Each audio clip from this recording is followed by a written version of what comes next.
It's...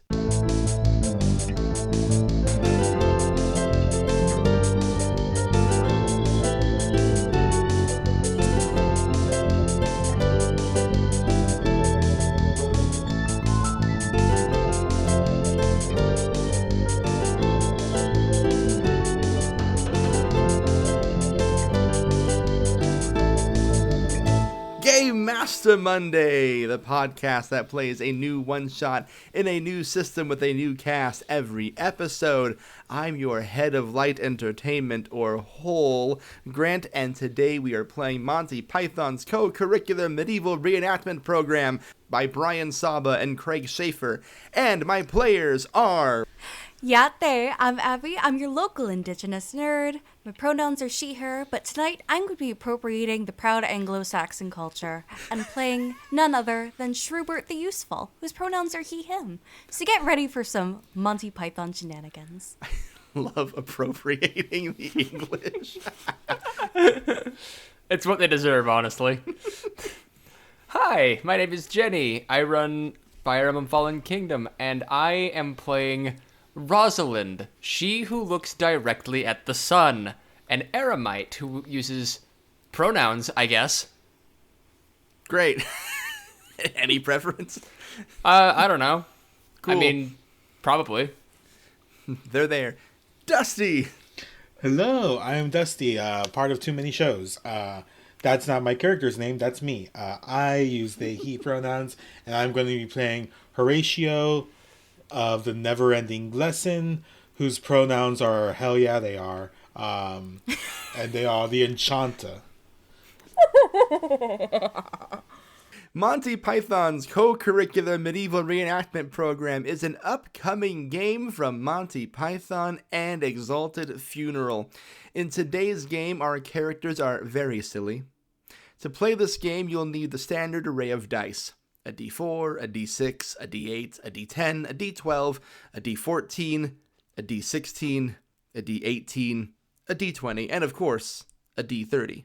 Standard TTRPG stuff. Throughout today's program, our players will be asked to roll whichever of these dice are assigned to their current trait.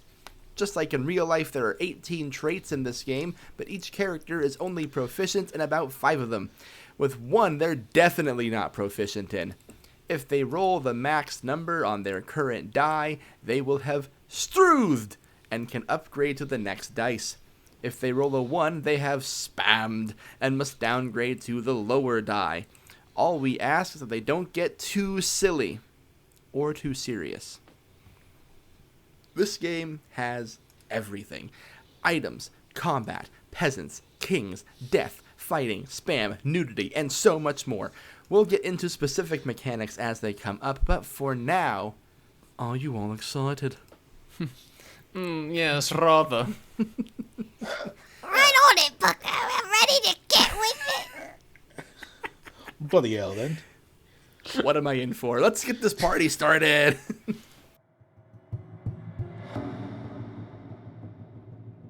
A black screen, white text, medieval font, cursive-ish.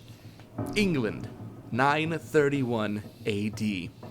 A time of kings, knights, nobles, queens, the foundations of what would be known as high society and culture.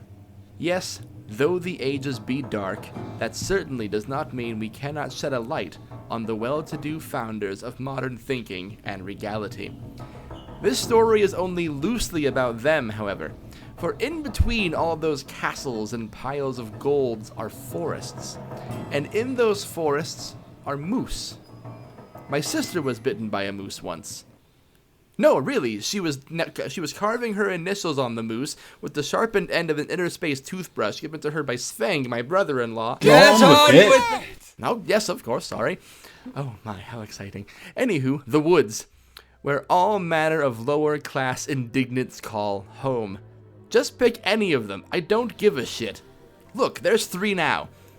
We see a trio of very grimy, smelly, poor-looking Brits huddled around a very grimy, smelly, poor-looking fire. Starting with Dusty, who do we see? Well, we see Horatio, the never-ending lesson. They are wearing bloody fine robes, remain bloody fine. I mean, they used to be bloody, and now that they're just fine. They are carrying their staff of power that is filled with shiny bits and bobs on the top, and are cuddling next to this fire, whispering that, I just wish I had the fire magic. No, it's too dangerous. Last time I burned my bum. Sitting next to you, your loyal sidekick, your knave, Abbie, who do we see? Next to this regal wizard and all their bearings is this scrap of a white man. Bone thin, looks like a wind could blow him over, dressed in rags as he's very carefully sewing together a bunch of embroidered handkerchiefs, of course, with our glorious wizard's initials, Shrewbert. Disgusting as dirty as the London gutter he was picked out of. But you know what? Do we need to fill up on petrol again? And next to you, this straggler you picked up along the way at some point, Jenny, who do we see? You would see a buttfuck naked druid. She does not believe in clothes, in pleasantries, or finery of any sort. She has a single pouch strewn across her bare chest, with a pouch of between 13 and 48 acorns in it. 13 of which are lucky, mind you. And a cat draped about her neck, who does really not want to be there. She's just kind of looking at the two of you, picks a worm out of her hair and throws it in the fire, and goes, "Never much cared for petrol. Never could get used to the taste." The taste? Yeah, What?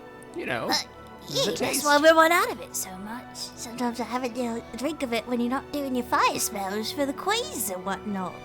Oh, Well, I'm so sorry that I have to drink things and things happen to be petrol. Always taking more than your fair share. Oh, we gotta get on the road, don't we? Well, don't we? Let me find out, actually. Can I use a foresight check to see if we have to check down the road? Because why not? I'll tell you what, you can make a lorefulness roll. Okay, I'll make a lorefulness roll. My lorefulness is a D16. That would be an 8. I'll take an 8. So with your lorefulness ability, you're pondering what it is you have to do. You're trying to remember what a road looks like, how one gets to a road, where roads go. And as you ponder this, you hear a small, faint rustling in the bushes behind you. Were those always there? Must have come in from props. Oh, a shrubbery. We don't even gotta nick it from the Queen's Garden this time. Think about the money we could get for that, and it isn't even soaked in petrol. And I'm gonna get up, very Nosferatu-esque, doing the fingers out pose and start creeping towards the shrubbery. hang dong. I love that. Given the pose you're doing, are you able to make a subtlety check? Yes, I am. And Let's go. my dice for subtlety, I believe that's actually my best ability, is D14. So Let's I will go. have to take a D10. Yep. I'm just gonna use a dice generator for this. The book does provide a website, so let's It just does. do that. It's very handy. Oh damn, 14. A 14. Abbie, you streuthed. I streuthed! You have streuthed, my friend. Roll a D16. I will roll a D16. Now, I will warn you, if you roll above a 20, something might happen. 11. Nervous. What did I do? Well, there's a rule in this game about not taking things too seriously, and you have very seriously taken your sneaking to the point where you stop being cartoony and it's like actual spy work. And you hear a voice from the heavens, kind of sounds like an upper class twit, just kind of appear and say, nope, this is a comedy show, we can't be sneaking that easily. Hey, you down there, the knave, yes, you? One demerit. Oh! I Tone just it let out down. a wretched cry. I suppose my shrubbery. That's better. That's what we're looking for. We want that kind of We were trying to roll the law in here, so just one demerit, just be careful down there. Yes, Your Majesty. See, and I start to move like an orangutan. There you go.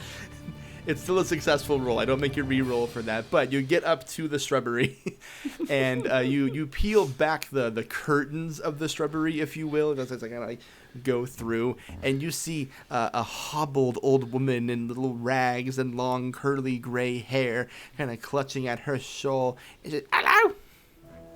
Hello, are you supposed to be at home or something? No, I'm Midge, the expositor. Midge, the expositor? Yeah. I think we hooked up in a pub once. Oi! I got an old bird over here! And I call everyone over. Stop talking about me sex life. Oh, all right then. I'm gonna put on my pointy hat, which I forgot I had.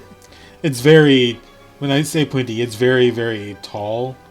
It's almost the size and almost the look, and almost has the markings of a traffic cone. Of course. Yes. I think it's just a traffic cone. Traffic? What the fuck is that? We don't have that yet. I love that moving picture. You all know too many things about the future. I do stare at the sun all day. I am Midge, the expositor. I'm here to tell people who find me about what to do next and the backstory of the world. All right, witch, exposit to me. Tell me what awful, horrible things in the night have been planned. A worm! A worm! A worm? Like in my mom. There is a film crew at Worm Castle. A team of horrible sorcerers and enchanters giving more benefit to the rich and popular and interesting. Rumor says if you get yourself in front of their magical, quote, cameras, it makes you rich. Or interesting. Or both. My lordship, my lady. Maybe this old bird's onto something.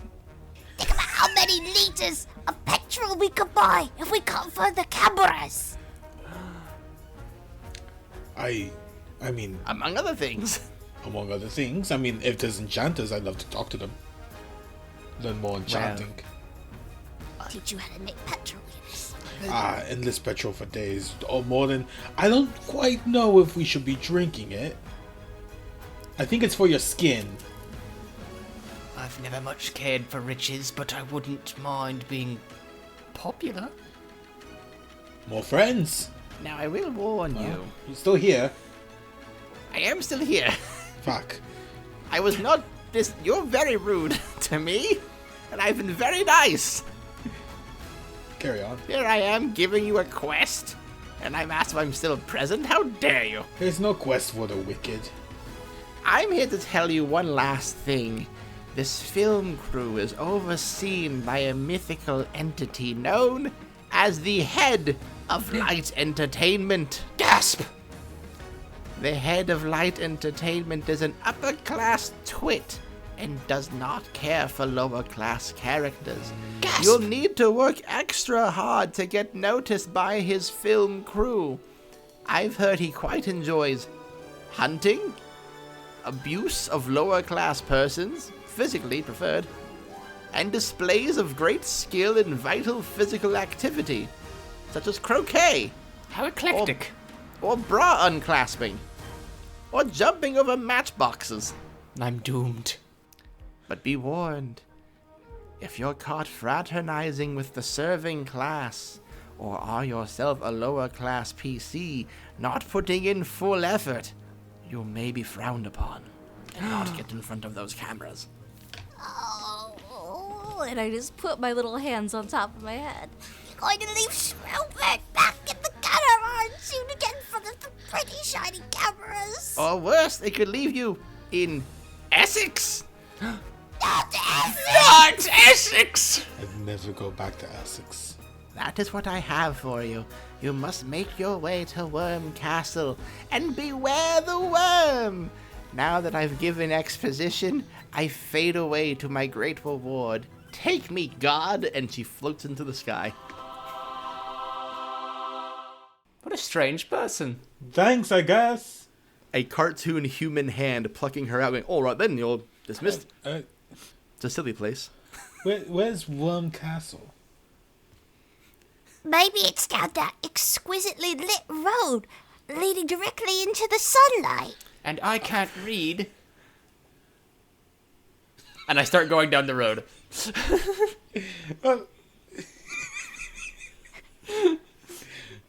Well, I can't.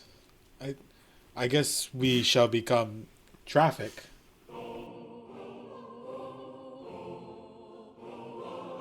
You make your way down the road to Worm Castle.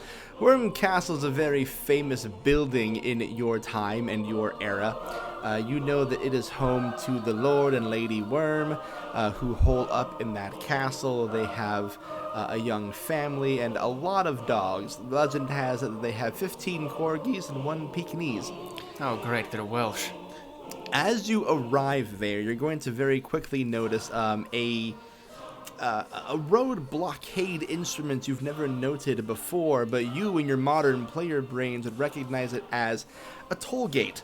And there are 2 gentlemen in green overalls, beige shirts, and napkins atop their head, standing guard in front of this gate. And the gate would grant you entrance to Worm Castle. Oh, that's bizarre. Why would I do that for? Well, you know, for convenience. Oh. For the plot, Jenny. Is there a 7-Eleven nearby? I do love conveniences. Shut up. I was like, well, all right, then let me fraternize with these 2. Maybe I can get us in. Very good idea. Let me know if you need any embroidered handkerchiefs. I welcome. Hail and good. Hi. Hello! Can we go? No! Why? We were told to not let anyone in. Why? Because you're not supposed to be here. Says who? They! And why? They said so. Who's they? The people with the magic boxes. Well, I got a magic box. Brag. And I'm saying you should let us in. Yeah, exactly. Dusty, can you make an argumentation roll? Beautiful. I also have a sheaf of contract forms and legal documents I pull out showing my deed to a magic box in Sussex. So I get +1. And argumentation is my D20 skill. Careful. I got a 3 in it. Oh. Wait, 4. So I get +1. Oh, my apologies. A 4. In that case, you do not pass. The deed says I got the magic box, so we should be able to go through. That's not the right deed. You need a form R42. That's an R57. I just kind of point at it. Well, I can't read. Me neither. Then how do you... They showed me what it looks like, What's it look like? and I remembered. Not that. I'm going to turn it upside down. What about this? No, it's just different but the same. Lord, if I may. And I reach into my massive backpack and several tied together crates. Perhaps we could grease some palms a bit. And I pull out a tub of heart With stopper. petrol. Not petrol. We ate all that last night. That's why we're on the side of the road. I pull a massive tub of heart attack margarine. Look at that. Not even broken. You could have the first spoonful if you just let me and me mates through. Oh, I do love margarine quite a bit. It's why I talk like this. It hurt me It's brain. virgin margarine too. Hymen's still intact. Oh, I've never been a virgin before. Shut up, up your margarine. You let me and my mates through. Abby, can you give me a hearty roll and add 1 Can to do. it? There's also a low roll for me, so I'm rolling my d4 again. 4. So that is 5 total. Roll the d6. Damn it! Damn it! I You've keep strewed. struving! Why isn't my master stopping me from struving? Another 4. Another 4, an 8 total. That's the number we're looking for. So, he puts his whole dirty hand in the tub of margarine and like scoops it out. Looks like he's got like, you know, just craggly fingers. Licks each one individually. Looks at his friend and goes, "Do you want some too? Oh, me hot." And he just flops over. Then the other guy's like, "I did want some actually." And he takes a big another handful, puts it each in his mouth. He goes, "Oi, me hot." And he flops over. I just raise the tub above my head and go,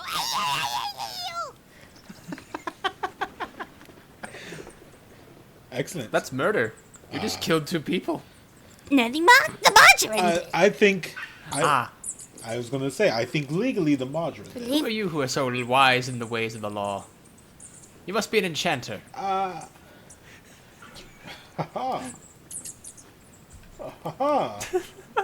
I say, waving my wand of bits and bobs around. No, not the wand.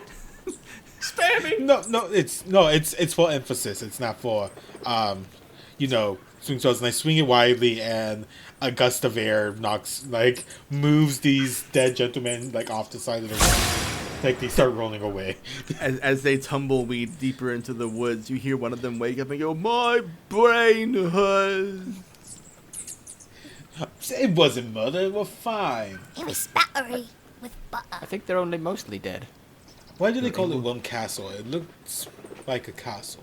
I'm so glad you asked why they called it Worm Castle, because you're on the castle grounds now, and as you enter, you've seen aerial views of a castle, right? How if you stand right in front of one, you can see the whole lawn and the castle, and somehow still the whole backyard area. In that back lawn, there is a 30-foot giant worm just wandering around. Oh, that's the worm. That's a worm. I thought it was a snake. I mean, as we all know, worms devolved from snakes. How'd they do that? And then... One day you're a snake, the next day you affront to God and you're a worm. Yes. I would still love it. Happened to me sister once. Richard. Hope they're doing better. No, No. very much not. No, they got squished and thrown into a fire by me today.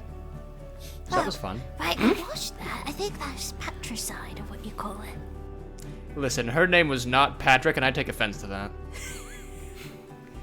No, they said petrol. Oh, right, because we ran out of petrol and we were at the side of the road. Yeah, I understand. Okay, gotcha.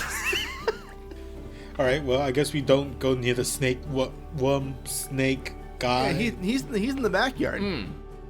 We're in the courtyard. You're in the courtyard. So here's what you're going. Here's what you can see in the courtyard area leading up to the front gates of Worm Castle.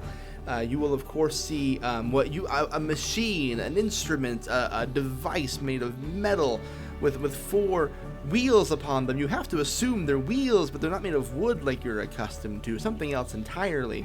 And it looks like it could store many things, like some kind of Trojan horse. But if it was metal, it's a van. If you look further in, you'll see a bunch of trampled on grass, lighting fixtures set up around, and a man in a tweed suit coat and a little kangaroo style hat speaking in front of what you have to assume are the cameras. I've always wanted my own contraption. You also see a small crew of other people holding cameras, again magic boxes, so you have to assume, heading into the castle. And you can see, if you look in the windows of the castle, you'll probably see a very bright light and the Lord and Lady Worm standing near it by a window. Otherwise, this is pretty standard castle fare. If your mind can imagine it, it's in there, baby. Oh yeah. Well, how do we get in front? Should we get those magic boxes, or do we want to stand in front of the magic boxes? I think Should we start just waving some bits and bobs at them? what we need to do. And I just start walking toward the cameras. Tell me what you're doing as you go towards the cameras. What's your big plan here? And are you going to being interviewed cameras, or are you going in the castle? So remind me. So we see the contraption, and we see the people You see, inside the courtyard area, filming people Yeah, in there's front of a- the contraption. Yeah, there's a man with a, well, I'm just going to tell you what it is for your own player benefit here. There's a man with a microphone standing in front of the castle speaking into it. There are about 3 cameras pointed at him. Off to the side there, the van, and then you saw a small group of other camera people go inside the castle. Okay. I think I want to try to get up to the man with the microphone. And how do you propose you do I'm so? just going to walk up to him, and then I'm going to poke his cheek to see if he is a real person, because he does not look like a real person, like me. I'm trying to determine what would be the best role here. You know what? I know exactly what I want to have you do in this instance, and you might not like me a little bit for it, but I'm still going to have you make a decorum roll. Oh, I don't have a dice in that. What do I do for that? You, in fact, are indifferent to decorum. You cannot succeed decorum checks. That's right. I'm an eremite. I don't give a fuck about decorum. Since you are indifferent to decorum and you're very clearly violating decorum here, you walk up to start poking the cheek of this man, and you see the man raise up his hand and go, cut cameras, no thank you, do not film this. Madam, what are you doing? I poked him a second time. Please stop doing this. This is rude and uncouth. This is not proper decorum. I don't care, sir. What are you doing? We're making a documentary series about the nobles of 10th century England. What's England? Point at the ground. Here's England. No, sir, this is a castle. Well, the castle is in England, you see. The castle's not in anywhere. It's outside. I don't think you're very smart, sir. You know, I'm a very well-decorated professor and multiple doctorate degree holders. He's got patterns on. Yes. And I can see you're not... Hello. You're also here, I see. He just kind of is. We haven't figured out how to get rid of him. Oh, I know how to get rid of you. Oh, security. Security, the riffraff. Oh, it's a bunch of lights. We've got to go.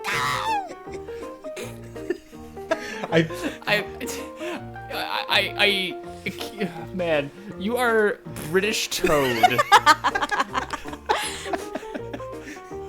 Jacked up to like 11, and I love it. I would love for in the background of the scene, for me wanting to get inside the castle subtly, so you see me tiptoeing in the back holding a grappling hook and rope.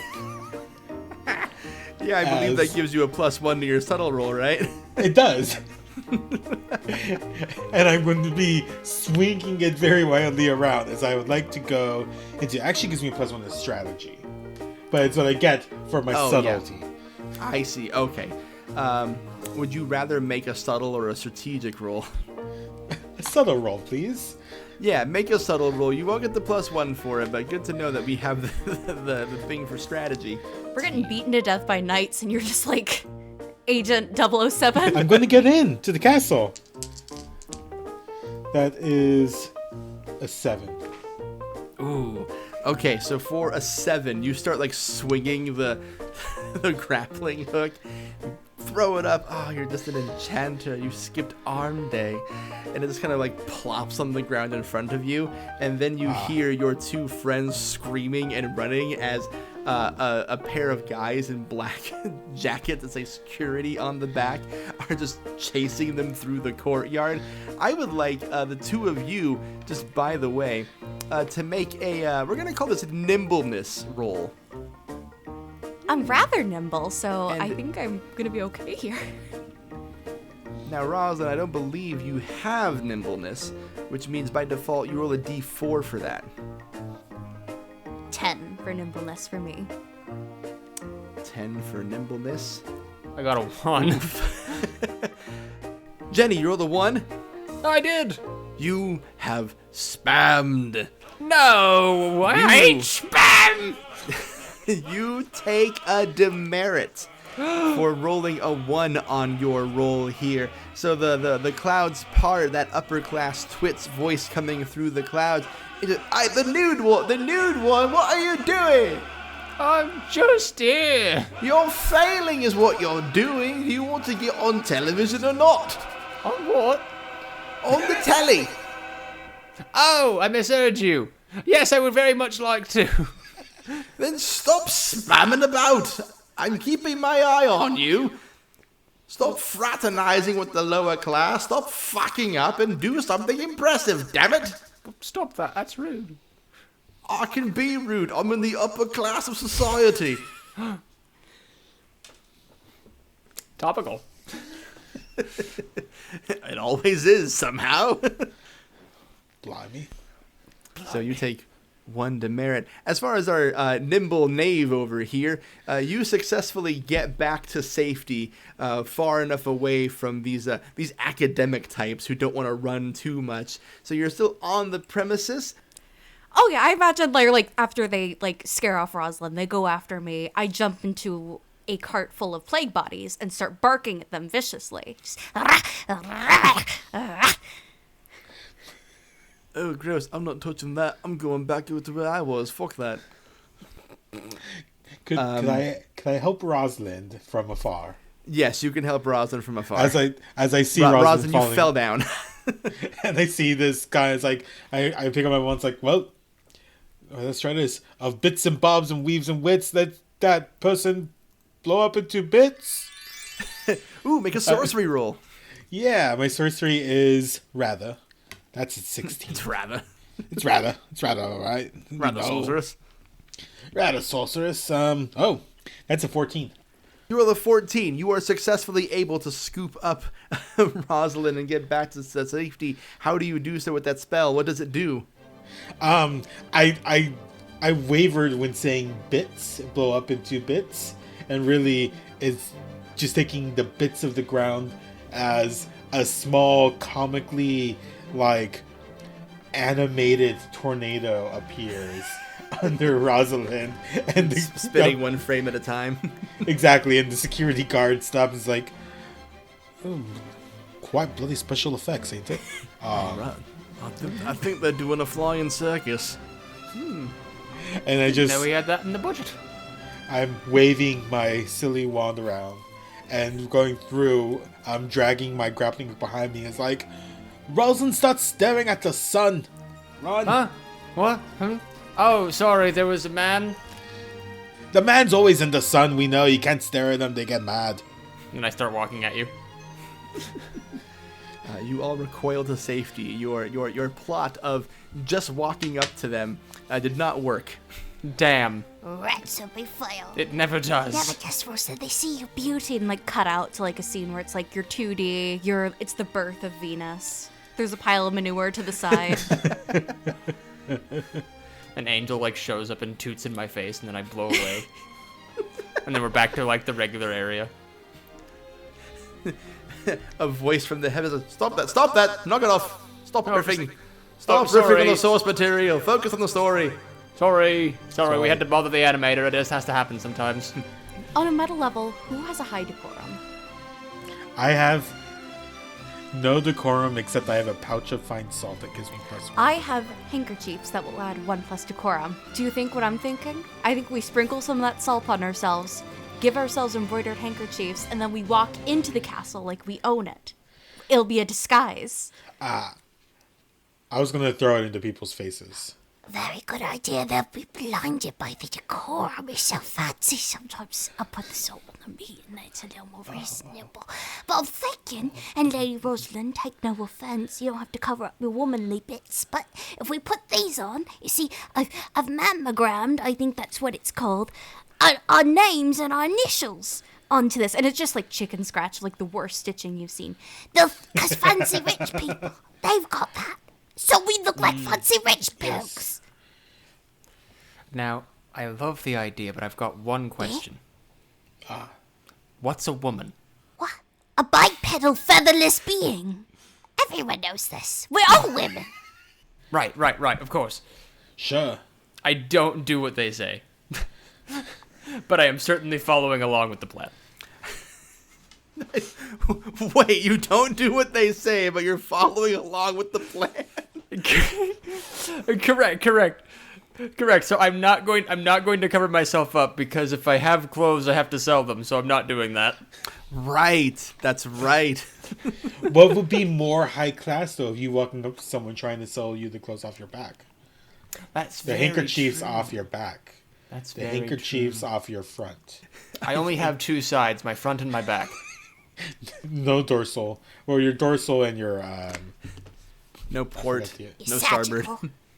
No port, No no starboard, starboards. no joy. I would make a piss poor vessel. I've only got a bow and an aft. So we're strewing together fancy handkerchiefs to give the illusion of nobility, and bringing along our Emirite friend, just to kind of be like, and they're also here. Yes, they're part of high society. Eremite. Okay. What did I say? Part of the Termite. high society is misunderstanding continents. Oh, You said Emirite. I'm an Eremite. Thought you meant Ermite, like the stout. No, that's Marmite. Marmite. Vegemite? No, that's Australian. The lowest class. I need Abbie and Dusty to make decorum rolls, and I need. I'm just gonna auto fail for you. How about Well, that? I'm gonna say I want you to make a subtlety roll. Oh, okay. I can do that for you. Let's see. I got a 4 On a 4, on a 4. you are now have a D6 in decorum. Roll again. I rolled a 5 on a That's 6. 1. Ooh, I rolled a 4. So we have a 5 Hey. and a 5. Was your subtlety Whoa. 4? I don't have a subtlety. Then roll a D6. Okay, let me roll a d6. Yeah, a 3 on a d6 for you, sir. You come up to the front gate. There is a small woman in a blue blazer with a red little like kerchief, a little name tag that says Betsy. You are the smallest chicken I have ever seen. Hello. Are you here for the tour? Yes, as we love We touring. love England, yes. You could say that we are tourists because we do the most touring. Correct. Lovely to visit jolly old England and see the castles. I see you're in very fancy handkerchiefs and your friend is very dressed. Yes, they are. It's a new style. The old king of Australia does this. I don't recall Australia having old kings, but who am I to say? I just work the front desk at Worm Castle. Can I make a Tours. lorefulness check? Yeah. For what? I'll tell you in a second because it's gonna be really kind of funny. Let's see. Great. Jenny's rolling to see if she can make a joke. This is the game. I think that's the best thing. How about a 14 on a lorefulness check? No, What's your- I'm wrong. what's your 15. What's your dice for lorefulness? A D16. Okay, well, yeah, you pass it. What do you want to say? Well, if you want to get extraordinarily technical, Australian old kings are called kangaroos. I have no choice but to believe you. For I know nothing of Australia. Hell, I barely know anything of England. I mostly know about Worm Castle. And even that's just a job. Huzzah! A blessing! A Let us learn blessing. about Worm Castle. Hello, welcome to Worm Castle. The keep held by Lord and Lady Worm, their giant pet worm out in the back, their 15 corgis and 1 Pekingese, and their bouncing baby boy. Oh, they're Welsh. They have servants. Are you one of them? Are they also Welsh? I work the tour desk. I don't know if they're Welsh. They're not much for speaking. But they have all kinds of servants. They have chefs, maids, butlers, dog cleaners, worm handlers, etc. And they're all named Clarence. that's convenient. incredible. We If you love the ever need Clarence. anything inside of the manor, simply call for Clarence. We'll get swarmed. What? I look directly into the sun. We are inside. Enjoy your stay. Take lots of pictures. What? I just take a painting off the wall. Ah, yes, of course. Ads. Ads. Wonderful ads. It's ad time, baby. Hi, it's me, your game master, Grant.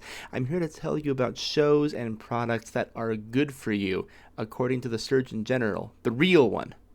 First, our friends over at What's Your Damage? Enter the world of Onisino, where a pale purple sky hangs over a boiling, roiling wine-red ocean. The final prison of a once powerful god. Scattered across this dire sea lie the fallen corpses of more gods still. This is the way it was. This is the way it shall be again. But this is not the way that it is now. Now we enter the arcane era, where magic was once the sole province of the divinely blessed. It can now be wielded by any privileged enough to afford the teaching. Our heroes, misfits, outcasts, and dreamers set out to define themselves in a world caught between tradition and innovation, none realizing how greatly their choices may define the world in turn. Follow the cast of What's Your Damage as Series 2 plunges headfirst into the homebrewed archipelago world of Onisino, a land of magic, mystery, and mirth inspired by East Asian philosophy, Discworld, and the films of Studio Ghibli. Available wherever you get your podcasts. It's just pretty fucking good if I do say so myself, and I do say so myself. What's Your Damage is this really neat concept that's really seamlessly blending these really lush visuals and descriptors with, like, stupid comedy. I really enjoy them. They are fun, they are dramatic, they are intense, the sound design is wonderful. Go give them a listen. Next, our familiar pals over at the Tabletop Tailspinners Network. Welcome to the Tabletop Tailspinners Network, What has the most potential for drama? That seems rather irresponsible. where systems give birth to stories. Do you want the memory of a one-night stand with a hot bartender? Kat hates it, but I'm glad you're excited. Representation matters.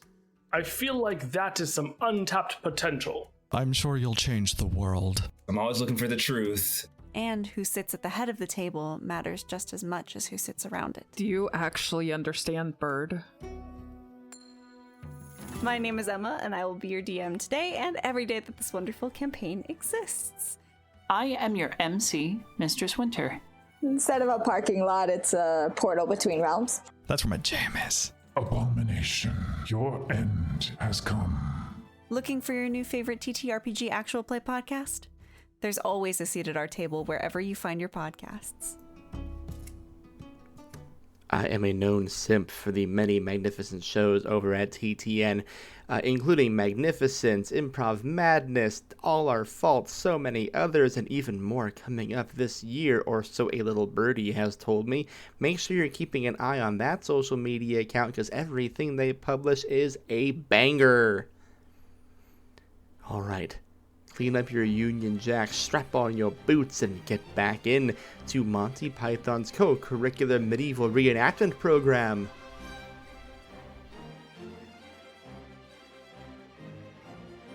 I am going to be crouched on the nice vintage historical furniture. I'm just going.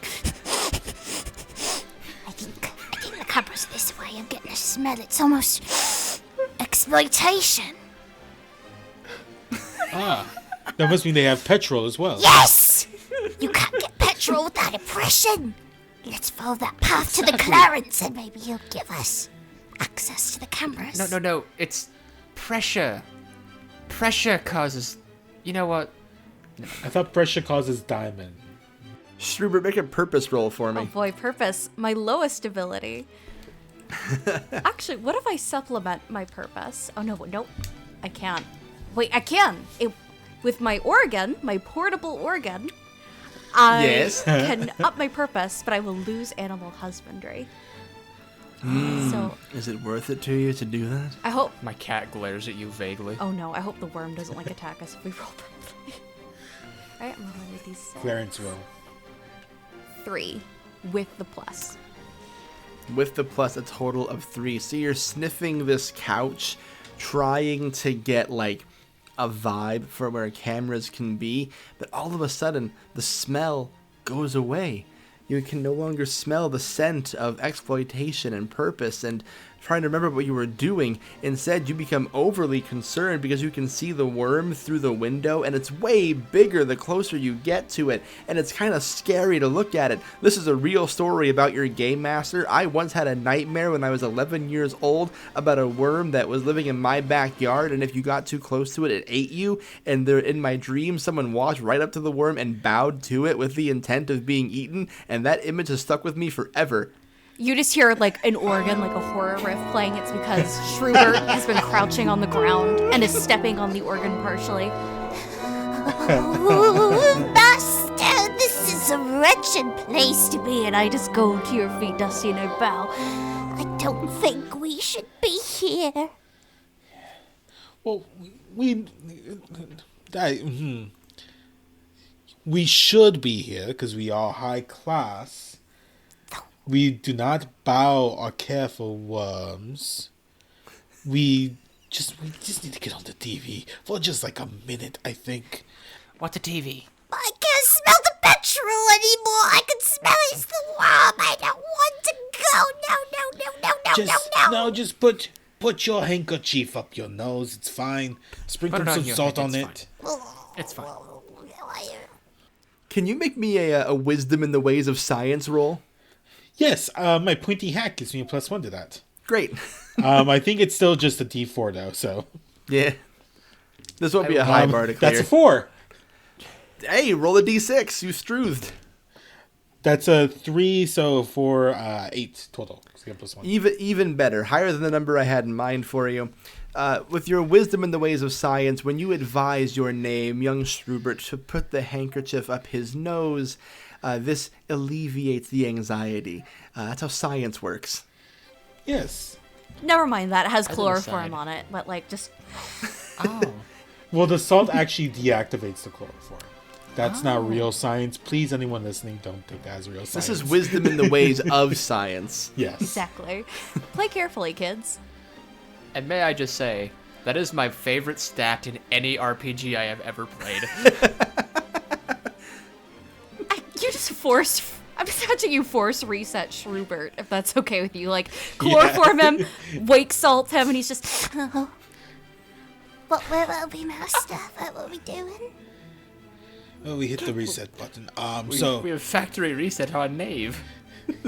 Shrewbert, we are gonna go find the people with the boxes and the cameras to get on the TV. The TV apparently is something that they care about. I'm switching accents.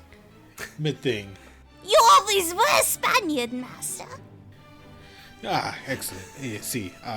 So, we need to go on the television. Get on the television. I don't know what the television is, but they said it's a bunch of cameras and they put it on the box. I know what we must do. Bloody hell. There it goes. Accent's gone. We're looking for cameras. We're looking to get on the camera. You see that documentarian from earlier walking down the halls, and you see him speaking into the microphone. You can hear him now. It's like, we are now currently entering into the chambers of Lord and Lady Worm, a pair of the most rich and well-known people in all of 10th century England, renowned for the 15 corgis and 1 Pekingese, and the giant worm that lives in the back courtyard. We enter now to see the lady and lord in their day-to-day routine. Knock, knock, coming in, hope you're decent. We have to pretend to be the Lord and Lady Worm. The Lord Worm is very tall, and we're not very tall. I have an amazing idea. Worry not, for I have a cunning plan. That's a different franchise. Damn it. That's Blackadder. Double damn it. We need to be very tall. Why don't you two get on top of each other? Oh, the accent's back. What if we make an inquisition? They'll never expect it. Wait, see, No, only if you're Spanish. A regular inquisition won't work. As you can tell, the accent is back. Remember, my liege, when we encountered the Spanish Inquisition, we ripped out his throat. I've still got his robes. I could leap on top of Lady Rosalind if she would be so pleased, and we could become Lord Worm. Exactly. I don't mean to intrude, but if you put anything on me, I have to sell it. It will be on me, but I will be on top of you. You are technically correct. The best kind. I'm for it. And I obviously will be Lady Worm. Obviously. I mean, you're so buxom and worm-like. Cute, yes, look at you. Indeed. Like the light shines in. It's like oh, bounces off the traffic. Sorry, bounces off the hat. Look at you. You're beautiful. So using my ceremonial robes, I will get on top of Our Lady and be Lord Worm. I'll tell you, no one knows how to manipulate a system like Abbie, baby. Perfect. What do the robes give you a bonus in? Robes give me a bonus in, where is it? Ceremonial robes, 1+ to decorum. I'll do a decorum roll. That works. So go ahead and make a decorum roll for me. And I believe your decorum streuthed earlier. Yes, it did. So you can roll a d6. Nice. So I rolled the 5 with the plus. Okay. No disadvantages. If it gets you to a 6, you have streuthed. Your decorum's now an 8. The knave is learning. Roll a d8. Oh my god, the knave is becoming upper class. Let me roll a d8. Crest of a knave over here. Another 5. Another 5, a 10 total. You are the spitting image of his lordship, Lord Worm. Has the height, has the knave-like face. With the feminine hands and arms. The huge tracts of land. The giant worm in the back. Mm-hmm. I feel as if I've evolved in some way. You seem very decorum. Not that I would know or give a shit. You're very decorum. But not as much as you, my lady. Oh, no, we are as decorum as each other as I start strewing salt around, carrying this fine platypus skin pouch of salt, as it's a fine pouch of salt. No, I wouldn't know one way or the other. To me, decorum is a group of 12 Mormons trying to pretend to be important. But that's not important right now. Mormons don't exist. They're a fairy tale. That's true. They won't exist for another 900 years. This is what happens when you look into the sun. You see Mormons. You see Mormons. You successfully decorum yourselves as the Lord and Lady Worm. What is your plan to get into their room and take their place? Oh, we don't need to get into the room. We just need to distract the TV people long enough to believe that we are, in fact, Lord and Lady Worm by saying, why the hell are you trying to go into our room? We're going to accuse them of being the imposters. We gotta outworm them. Exactly. Now we're talking. All right. Give me a chance to use my 5 skills that I have. What would you like to roll for, Jenny? I would love to be an argumentative torso. I just imagine like an arm pointing out from the robes. Just moving your mouth while they speak. Sure, make an argumentation roll. Let's walk into the room. Okay. Awesome. My argumentation is a d12. And I think I get a couple of +1s here. No, I get 1 + 1. I get a 7. A 7 total? A 7 total, yes. As you, so what do you say to them? Oi, excuse me. What are you doing in my room? The documentarian turns around, camera's still on him, and he's like, we're going inside to interview you. No need. I'm right here, as you can very plainly see by how I'm right here. Well, then who's that? And then he points at someone else who's in, like, lordly robes, very tall, looks a lot like Shrewbert, with feminine hands, and and walks out and goes, oh, no, I'm the Lord Worm. This here's an imposter. That can't be true. You're the imposter. And that's not me. Oh, that might be me wife. Darling, is this you? Well, not your wife, damn their wife. But that's me. His wife. No. You're me. God sees him. The documentarian just like kind of looks around and is like, all right. And looks inside the room like, all right, so if you're not the Lord and Lady Worm and they're not the Lord and Lady Worm, who is the Lord and Lady Worm? I would like to make another argumentation roll. Sure. Because in my little pouch of 13 sacred acorns plus 25 regular acorns, I also happen to have a heap of historical records. Did you seal their family seal?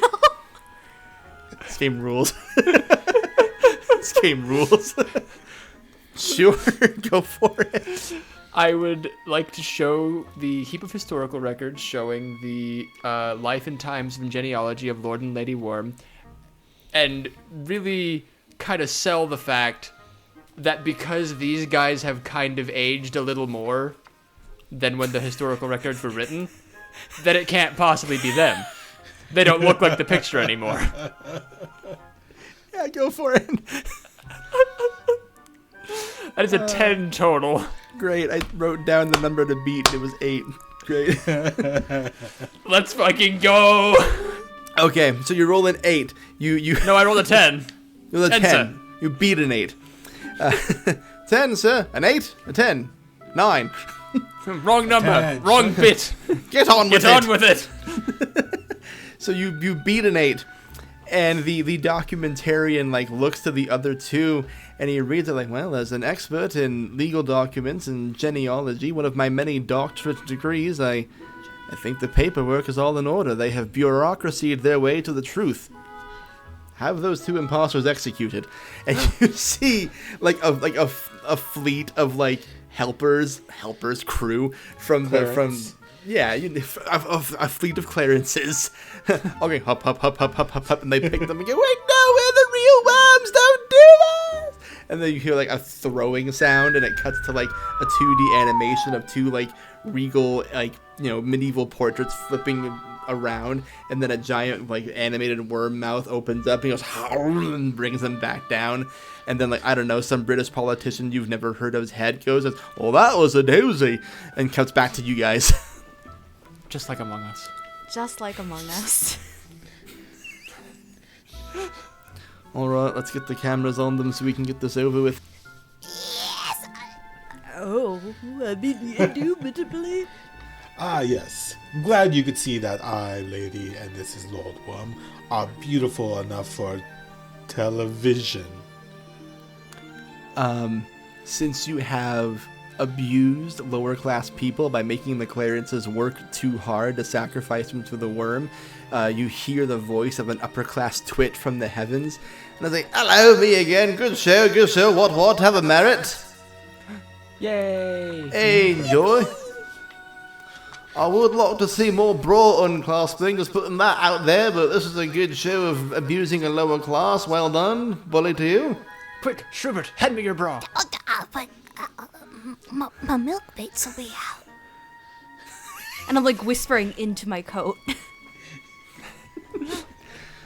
You just, like, yes. I reach under my regal robes. You hear the unclasping of a bra. Sorry about that. I know the plague. And the unclasping of a second bra somehow. The heavens part again with a voice from heaven and upper class. Good show. We love a good dirty bird. Have another merit. Yay! 2 merits. So you can use merits to re-roll at any point if you don't like how a roll turned out. You can use it to wipe out a demerit so that you can avoid the bestrewment that is looming in the background, always there. And those you can use them for. So you get in front of the cameras, and they begin the interview with you, and they go, so, living in 10th century England, what would you say has been the most positive use of all your money? Well, it would be buying bits that show me wife's fruits off to the market. You know what they say, fertile hips, fertile children. Fertile hips sink ships, yes. Yes.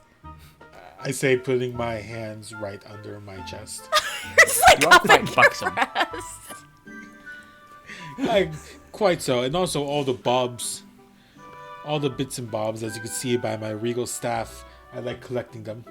So many shortened words for people named Robert. Now, how are you able to speak through your chest, but not through your mouth? Well, you see... you can't. It was a terrible accident. You see, I got the plague, and my beautiful wife prayed on me so hard that the plague came out of my chest. It was so hard, I tell you, I couldn't walk straight for weeks. Quite. Yes, this is what we were interested in. Yes, the sex life and whatnot. We were asked to make sure we got that information. And you hear a voice call from the back of all of you, and it's like another crew member. Like, oh, you're not going to believe what the corgis are doing. They're so cute and little. Get every camera on the damn corgis. Gasp. And they all run the other direction. Like, oh God, corgi! I just lean over. Master, we've got to kill him.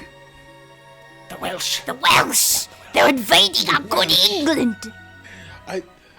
Well, let's look at the corgis first, just to make sure that they're okay. And Oh, yeah, of course. You have to make sure. Obviously. We'll just shuffle over to the corgis. You shuffle towards the corgis. I won't even make you be subtle about it because you are, in fact, now the Lord and Lady Worm. And you see... Oh my gosh, it is a smorgasbord of delicious cuteness. You see all the little corgi butts wagging around. They seem to all just like be in a straight line, and they're like kind of like making these little gestures that make it look like they're dancing, but not quite. You know, like if you saw it, you would be like, yeah, they're dancing. But if someone's like, look at the corgis dancing, you'd be like, oh yeah, they are dancing. So like they're just kind of like making these little like movements here and there, and like the one Pekingese is standing in front of all of them, just kind of like sitting stoically as if they're the conductor. And this is the only thing I care about. Only film this for the next 3 hours. Incredible. Why don't we all go and pet our pet corgis? Well, I do suppose your corgis will make good eating back on the road. Come hither, corgis. And I will, like... I guess, Rosalind would stretch out my arms as we go to pet the corgis. Stretch out my extraordinarily long arm. I will just stretch out my long lordly arms, which aren't technically mine, to go and pet our corgis, even though I would have eaten them. Yeah, they're my arm. Our arms. We've co-opted a body. We're doing communism now. I would like everyone to make an animal husbandry roll. Can I also make a foresight roll for myself, please? I can see through the veil of space-time in my own unkempt coiffure to predict the future. Before I or my allies roll a die, I can attempt to guide them with my advice and insights, usually accompanied by great proclamation and histrionics, and usually involving overuse of the word doom. That is a D30 roll, and when whatever happens, happens. It is my spiffing serious ability. Using your foresight. Okay, let's see. I rolled an 8. On a D30? On a D30. I'm looking directly into the sun. It's cloudy. Everyone figured as much. The sun grows a face and looks down at you and says, corgis bite who they do not know. Well, luckily they know us. Because we're the Lord and Lady of the Lake. Of the castle. Of the lake worm. Of the lake worm castle. Famous lake worms. I got one of those once. Crawled up my... Anyways, that's not important right now.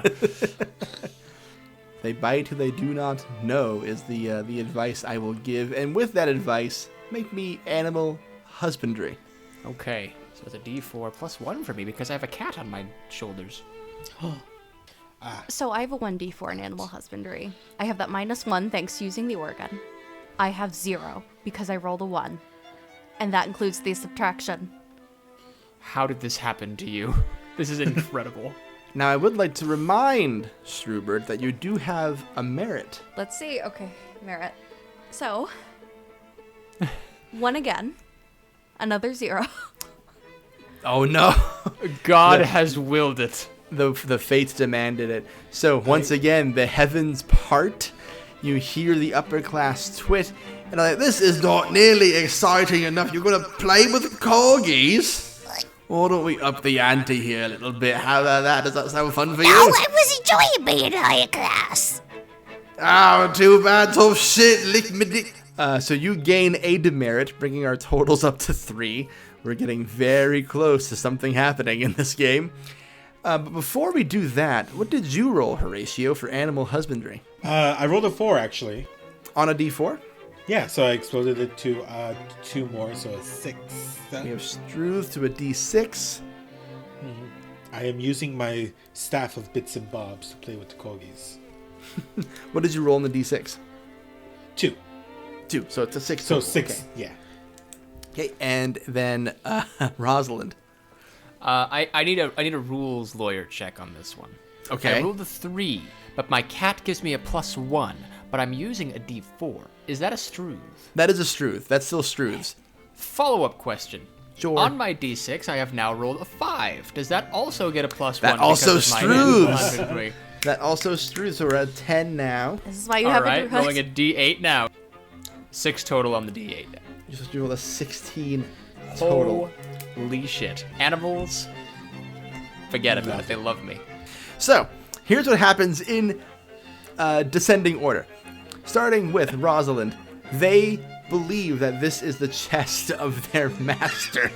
They are swarming up, just like really getting into those like nice, good, warm, like breast cuddles here, and your knowledge, your legal documents of the genealogy of the worm family reveals to your mind the names of the corgis and the Pekingese, of whom you can address by name should you choose. I'm going to pick them all up and give them a nice cuddle, all in order here. I'll be like, oh, hello, Ralph. Oh, hello, Gloria. Oh, hello, Highness. Oh, hello, Arthur, King of the Britons. Oh, hello, Graham. Oh, hello, John. Oh, hello, Terry. Oh, hello, Eric. Oh, hello, Michael. Oh, hello, Terry again. Oh, hello, Bird. Oh, hello, Sheesh. Oh, hello, Rara. Oh, hello, Sir Poofington of the Canterbury Poofingtons, Lord Regent of the Corgis in the service of the Dog Almighty. Oh, hello, Hank. Oh, hello, the Pekingese.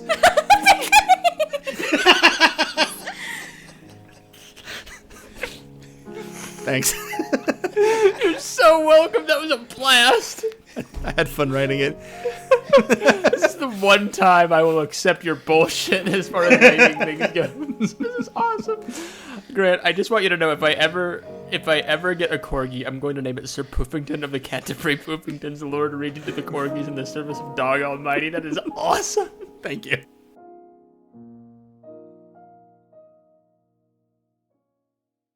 As for Horatio, with a 6, you seethe.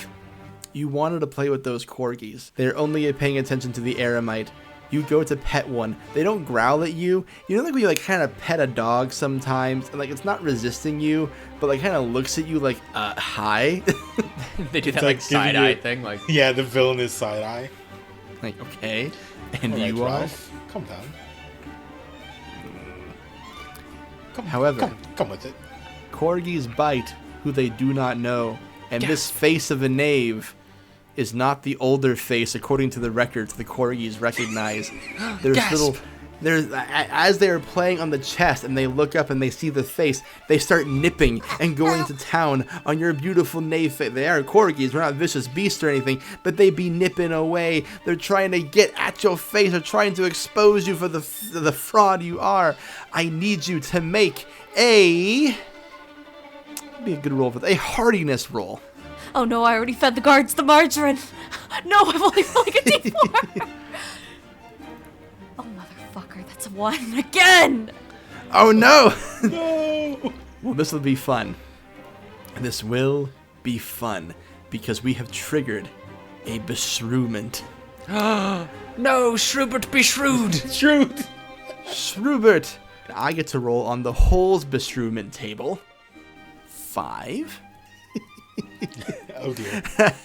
Oh dear. Oh no. Yeah, we're gonna take 5. So on my beshrewment table as the upper class twit, the studio audience revolts. The people watching this program who had a front row seat to the documentary being filmed. Upper class twits totter through the scene, hunting rifles in hand and going off. The set is trashed. Everyone in the scene is riddled with birdshot and covered in gin. And you suffer 1 bit of death. 1 bit of death? 1 bit of death. So on your character sheets, you will see your death status, ranging from Mr. Neutron to no more. You will move that tally 1 to the right. If you get to no more, or if you will, take your 6th bit of death, then you die. So, to flavor this, you've all been shot by a hunting party storming through the castle. You watch in horror as the documentarian, the film crew, the Clarences are all gunned down in a major hunting incident. The castle ransacked, destroyed. Someone comes out of a room holding a pheasant by the feet, like, oh, I got it! And then they all leave the castle. So everyone take 1 physical harm on your death status. Oh, can I say that I take 2 bits of harm because I was just mauled by the corgis? Yes, I was also going to say, you take a second bit of death, so you get a little bit closer because the corgis were getting at you so badly. According to my sheet, I'm getting better. I'm not dead yet. Getting better. I'm Not fine, dead yet. fine. Fine. Good. Love to hear it. And I get to reset one random trait to a D4. So to honor the first thing, I will not take your subtlety away entirely because we chose a different bestrewment, but I will drop your subtlety back down to 4. For everyone. For everyone? For everyone. Everyone's subtlety is now a D4. I never had it, so it's back to a D4. Mine was at 18. I'm mostly punishing Horatio for a thing his knave did. You know, just like regular 10th century England. The gun smoke clears, the castle ransacked. You come to amongst a sea of bodies. Like, the dogs are fine. Oh, thank God. The corgis and the Pekingese all stole a van and left. A blessing. A blessing from the Lord. God be praised. I'm like, they run me over and I'm just...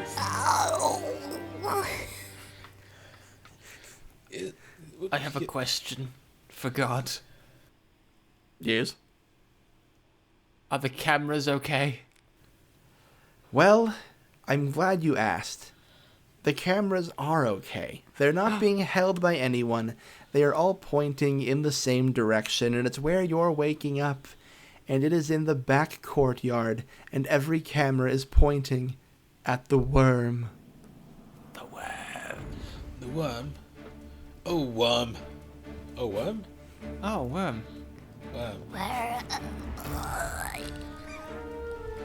Can someone do something about that? He's very dying.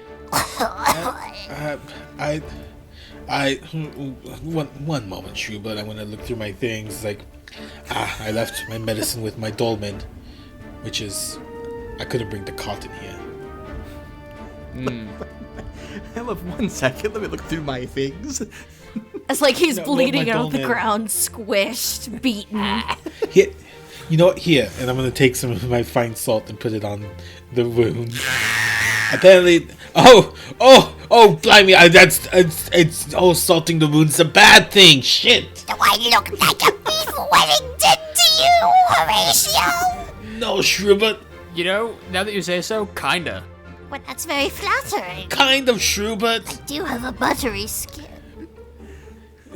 We are gonna hide you from the worm.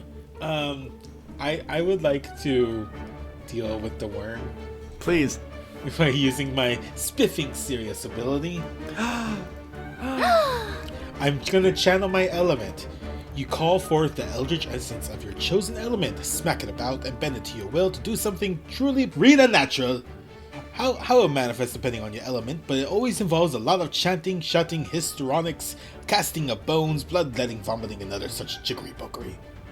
Outstanding. So, you're gonna roll that D30, and you're gonna use that table beneath it to see what your element is doing to you. Yes. I'm going to roll a D10 and a 20, I guess. Okay. So I got a 21. Wow. Yeah. So a 21, briefly bent to your will. A fireball, powerful wave, a forceful buffet, a flying boulder. My element is air. So what do you do? How is it briefly bent to your will, and what do you do to the worm?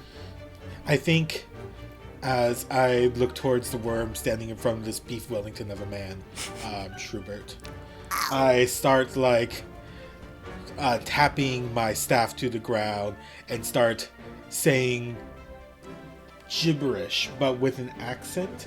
So it sounds like I'm just speaking a different language. Some may call it Latin or Pig Latin. And it's like, Mama say, Mama sa, ma not gon' stop. Mama say, Mama sa, ma not gon' stop. And lifting the staff up in the air, Mama say, Mama sa, ma not gon' stop. Mama say, Mama sa. And I swing my bits and bobs around, and it brings forth a self-contained hurricane that I think I smack it towards the worm, I'm going to smack it towards the worm going into its open mouth, so all the people that's eaten recently fly out. I love that. Yeah, cool. That succeeds, obviously, with that level of success. So a little, 2D hurricane pops out. It's swirling. It has a face. And it's, oh, bother, here I go again. And it just hits the worm right in the stomach. And the worm goes, and a whole bunch of, the Lord and Lady Worm come out. A few skeletons come out. A traveling party of knights led by a king. One of whom is shouting, God be praised, flies out of the worm.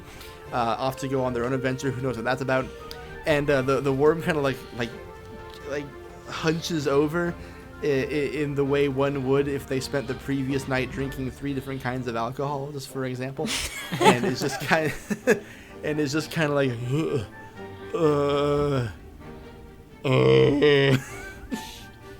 You're welcome. Yeah, the worm is wounded, empty-stomached. And in front of the cameras, how do we want to get it away from the cameras now? There is a number of deeds to succeed to get rid of this thing. Question. Yes. You said the cameras were unmanned. They're unmanned. I would just like to take the cameras and leave. And that way we can set up our own little studio and just have the cameras and be on the television 24/7. I think that's spiffing. Okay, so we're stealing cameras. Mm-hmm. I will. How about you make a luck roll for me? Oh, I'm pretty okay at those. My luck is a D8, and I get a couple of extra pluses in luck, don't I? Yes, I do. 1d4 to my luck. Let's see if I have any pluses that can help my poor broken body. No, I can't. Okay, so I rolled a 7. For a 7, you are able with your little arms to pick up a camera or 2. Very well. I will take a camera or 2.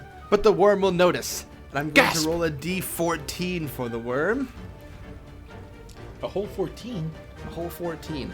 I 14. Roll it. I spammed. Oh. Well, shit. Suddenly I love spam. The upper class twit appears from the heavens and goes, all right, this worm bit served its purpose. They clearly got the cameras. I'm just going to leave.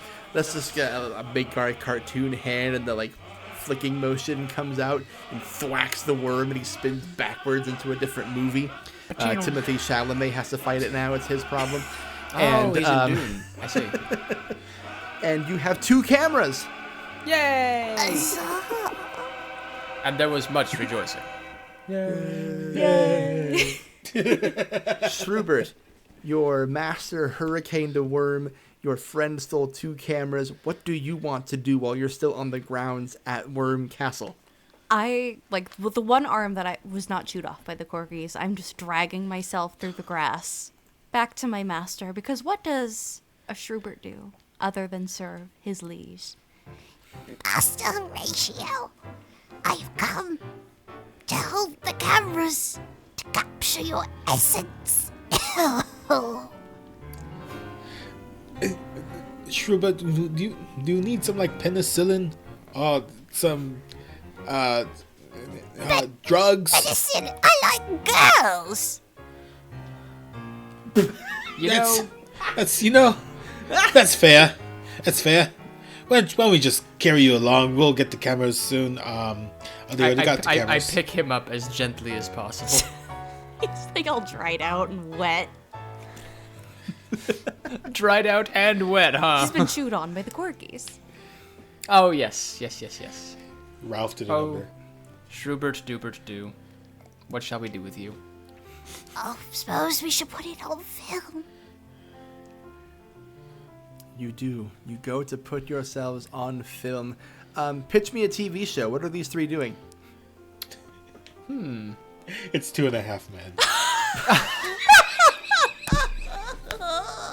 That is the only answer I will accept. The camera finally pulls out, revealing Charlie Sheen and 2 other people. Wow, guys, that was a really weird dream. And that is Monty Python Co-Curricular Medieval Reenactment Program. Yay! My face hurts. My face, it hurts. So God, this is funny as I hell. have to stop smiling. Y'all are the funniest fuckers I know. Monty Python's Co-Curricular Medieval Reenactment program, like I mentioned, is an upcoming game. You can pre-order it right now on Kickstarter. It's a fucking hoot. If you like being silly, if you like being overly serious, if you like Monty Python, if you have no idea how to do any of those things, and just like a good, crunchy, deep, robust system, this is the one for you. Great for games. There is a link to the game in our description. Pre-order it today. Get the physical edition, why don't you? Do something nice for yourself. I have it. It's beautiful.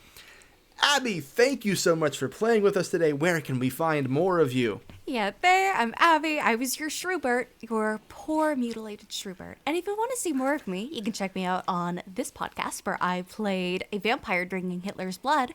And of course, you can check out the award-winning Dino Crisis, a game GM'd by myself, where I put 4 players through Jurassic Park, where they are killed by dinosaurs. It's pretty good if I do say so myself. At least that's what the Hollywood Film Fest thought. But I highly recommend checking that out. Oh, you're too kind, Grant. And also check out what these people do. Fest, but I agree. Yeah, but that's the Grant, so that's pretty good. I should start one of those. Dusty, thank you for playing. Where can we hear more of you? Hello, I am in so many places, but you can find me primarily at Goblets and Games, where I'm a co-producer and cast and sometimes GM. I'm at Unwavering Force as a GM. Other things important. Check out Interrogation, interview show where I have people talk about their blurbos and then do a tarot reading for them. That's a good episode's coming out. Check it out. A lot of good episodes already out too. Yeah. If I do say so. And Jenny, where can we hear more of you? Hi there, I am Jenny, co-producer of Game Master Monday, and also head DM and thing doer of Fire Emblem Fallen Kingdom. We had a bit of a hiatus there because of the holidays, but we are back in full swing this week. You can go ahead and check us out at youtube.com on Red Echo Games. And if you want to hear more of me, just keep listening to Game Master Monday also. I'm here a lot. She sure is. And I've been your head of light entertainment, Grant. I'm not normally an upper class twit. That's the character I play, guys. If this is your first time listening to the podcast, hi, we do a new one-shot and a new system with a new cast every episode. Thank you so much to Exalted Funeral for getting us an advanced copy of this game. We super loved it. And hey, stick around. We got a lot of cool things coming up. We have a live stream series called Castaway happening right now. Things have happened. Dusty's on it. I don't know what things have happened. This is in the past, but I have to assume things have happened. So if you like live shows, come check us out at twitch.tv/GameMasterMonday. But otherwise, we'll see the rest of you podcast fans in 2 weeks. Bye-bye. Go Bye-bye. piss, girl.